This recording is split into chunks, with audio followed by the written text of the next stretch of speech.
नमस्कार. तोंडातून आवाज फुटतो की नाही पाहिला आधी.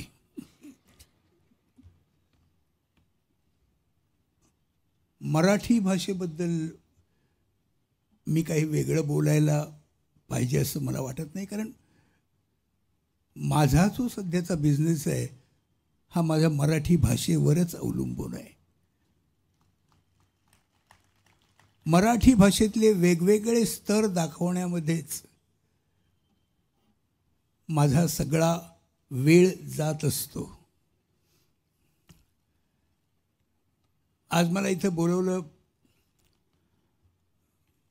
मला राजसाहेबांचा फोन आला.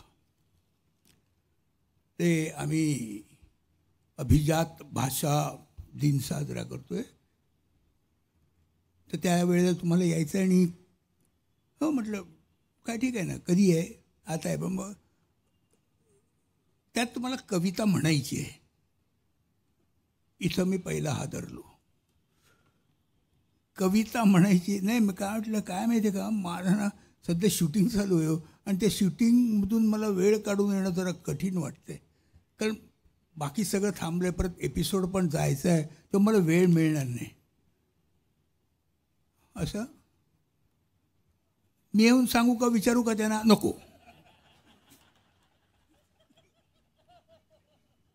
तुम्ही बिलकुल येऊ नका, कारण माझ्या डोळ्यासमोर सगळं पुढचं चित्र उभं राहिलं. मला वाटतं तुमच्याही डोळ्यासमोर उभं राहिलं असेल. शेवटी मी कसं तरी त्यांना मनवलं, मला यायलाच पाहिजे होतो. राजसाहेबांनी बोलवलं म्हटल्यावर मी नाही म्हणणं शक्य होणारच नाही असं ना.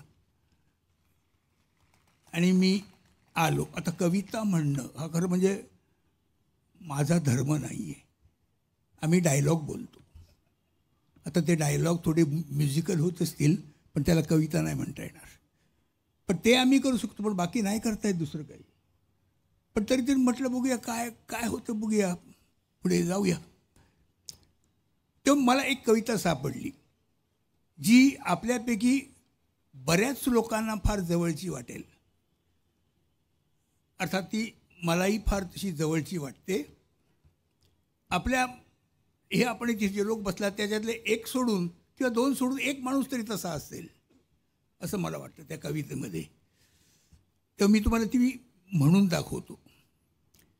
चुकेल, कधी कधी बोलताना फापलेल, फारसं मनावर घेऊ नका.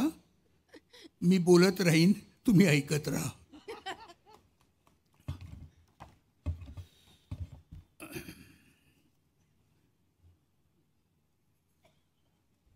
विदूषकी हा माझा धंदा आहे. ना, रिलेटेड आहे ना माझ्याशी.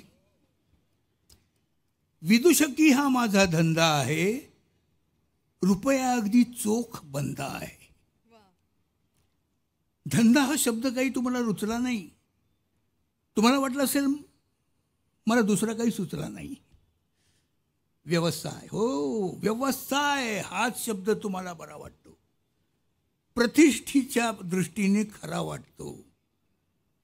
संस्कृत कपडे घातलेला सुसंस्कृत माणूस वाटतो. व्यवसाय इथे माझा निरूप आहे. माझं आणि संस्कृतचं मुळातच वाकडं होतं. देवाला घातलेलं मी ते साकडं होतं.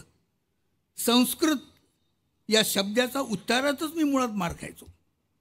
नटबोल्ट स्क्रू यामधला स्क्रू सारखा संस्कृतमधला मी स्क्रू उच्चारायचो. संस्कृतच्या तासाला विदूषकी प्रथम शिकलो.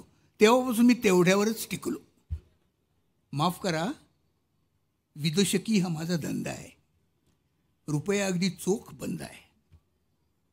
शरीराची करू शकतो वेलांटी, अशी माझी वळणदार कोलांटी. फिदी फिदी हसतो मी, ठपकल मारून बसतो मी. पोळीसारखी माझी टोपी खातो, जागा असून चक्क गाढ झोपी जातो. डोक्यापेक्षा श्रेष्ठ मानतो मी तंगडी, सबबी सारखीच चालते ती अजून लंगडी. विदूषकी हा माझा धंदा आहे, रुपया अगदी चोख बंद आहे. सर्कस असो, नाटक असो, सिनेमाच्या शूटिंगचं फाटक असो, मला आत जावंच लागतं. कंत्राटानं मला शोधावंच लागतं. लफंग्याचा धंदा म्हणून फसवावंच लागतं. विदूषकाला धंदा म्हणून हसवावंच लागतं. नसली जरी माझी इच्छा, धंदा माझा सोडत नाही पिच्छा. असा हा ताप आहे, पूर्वजन्मी मिळालेला एक शाप आहे. चार चौकात घरातून मी बसलो आहे. नवे किस्से नव्या कोट्या मी पेचत असतो. माझ्याकडे सतत लक्ष वेधत असतो. लोकांनाही माझी चटक लागली आहे. मी येताच इतर विषय वगळतात. माझे किस्से, माझ्या कोट्या सुपारीच्या खांडासारख्या चघळतात. विदूषकी हा माझा धंदा आहे. रुपया अगदी चोख बंद आहे. विदूषक असतो तरी पुस्तक मी वाचत असतो. त्यातले महत्त्वाचे मुद्दे मनात मी टाचत असतो.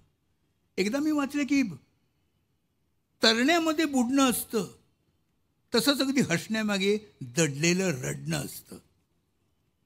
असे मिठाच्या पाण्यात भिजवलेला रुमाल मी तेव्हापासून खिशामध्ये ठेवत असतो.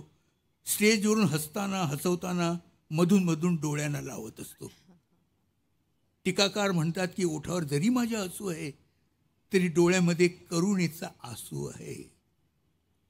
आणखी असं वाटलं की जे कोणी कलावंत टाळ्यावर नजर ठेवून असतात, ते फारसे वाढू शकत नाहीत. त्यांच्या कलेला फटाका फुसका ठरतो. बंदुकीचा बारदे काढू शकत नाहीत. तेव्हापासून टाळ्या पडू लागल्या की मी लोकांकडे स्टेजवरून माझी पाठ वळवतो. माझी नजर असते, टाळ्यांकडे माझी नजर असते, हे न बोलताही त्यांना इथं कळतं. अशा वेळी माझा पार्श्वभाग बघून माझ्या मनात लोकांच्याबद्दल भलता शंका काढू लागतात. लोकांना अनावर हसू येतं. टाळ्यांचा पाऊस पडू लागतो.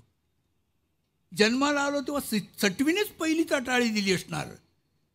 विधी लकीत कोण आणि कसं पुसणार? कारण विदूषकी हा अखेर माझा धंदा आहे. रुपया अगदी चोख अगदी बंद आहे. ही कविता कविवर्य श्री मंगेश पाडगावकर यांची आहे. आणि मला ती कुठेतरी ती कविता वाचताना मी कुठेतरी आरशात मला बघितल्यासारखं वाटलं. म्हणून मी आज तुमच्यासमोर सादर केली. तुम्हाला आवडलेलं असं वाटतं. धन्यवाद धन्यवाद.